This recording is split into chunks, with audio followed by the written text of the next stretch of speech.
Hello friends, welcome to Soumi's world. இன்னைக்கு நம்ம புதுசாக வாங்குற அகல் தீபத்தில் ஒரு சொட்டு கூட எண்ணெய் கசியாமல் எப்படி விளக்கு ஏற்றலாங்கிறத பார்க்கலாம் வாங்க.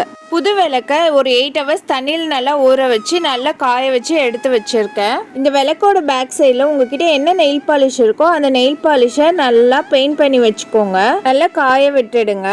இந்த மாதிரி பெயிண்ட் பண்ணுறதுனால விளக்குல ஏதாவது சின்ன சின்ன ஓட்டை இருந்தால் கூட அது சீல் ஆகி எண்ணெய் கசியாமல் இருக்கும். இந்த பெயிண்ட்ல நல்லா காஞ்சதுக்கு அப்புறமா ஒரு தட்டில் மஞ்சள் எடுத்துக்கோங்க. கூடவே ஒரு தட்டில் தண்ணி எடுத்துக்கோங்க. அப்புறம் குங்குமம் எடுத்துக்கோங்க. குங்குமத்தில் நீங்கள் பன்னீர் இல்லைன்னா இந்த தண்ணீரே கலந்து கொஞ்சம் குழச்சி வச்சுக்கோங்க. பட்ஸ் வச்சு கலந்துக்கோங்க. அப்படி இல்லைன்னா யூஸ் பண்ணாத டூத் பிக் ஏதாவது வச்சுருந்தீங்கன்னா அதை கூட நீங்கள் யூஸ் பண்ணிக்கலாம். ஆக்சுவலி மஞ்சள் குங்குமம் வைக்கிறதுக்கு நான் இன்றைக்கி 2 மெத்தடில் சொல்லியிருக்கேன். ஒரு மெத்தடில் நீங்கள் குங்குமம் மட்டும் பன்னீர்லேயோ இல்லை தண்ணியிலையோ கலந்துக்கோங்க.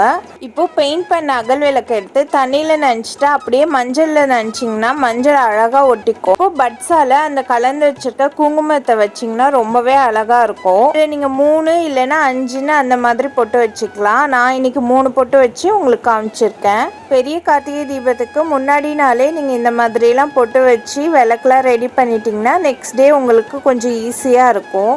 பார்க்கவும் ரொம்ப அழகாக இருக்கும். இன்னொரு மெத்தடுக்கு மஞ்சளையும் தண்ணியில் கலந்து வச்சுக்கோங்க.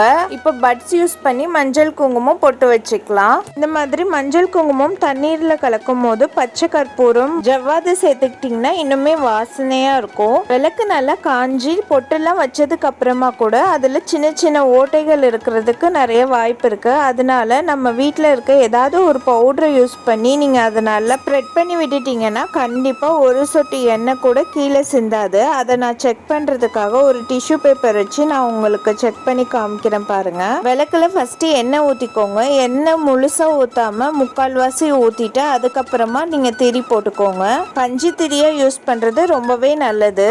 திரி நீங்கள் வீட்டிலேயே செய்யலாம். அப்படி இல்லைன்னா கடைகள்லேயே பஞ்சு திரி கிடைக்குது.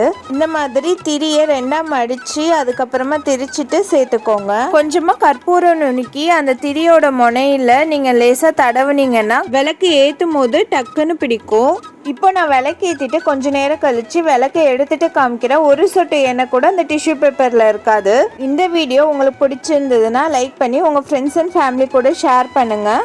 நீங்கள் இன்னும் என் சேனலை சப்ஸ்கிரைப் பண்ணலைன்னா சப்ஸ்கிரைப் பண்ணிவிட்டு மறக்காமல் பெல் ஐக்கானையும் கிளிக் பண்ணிக்கோங்க.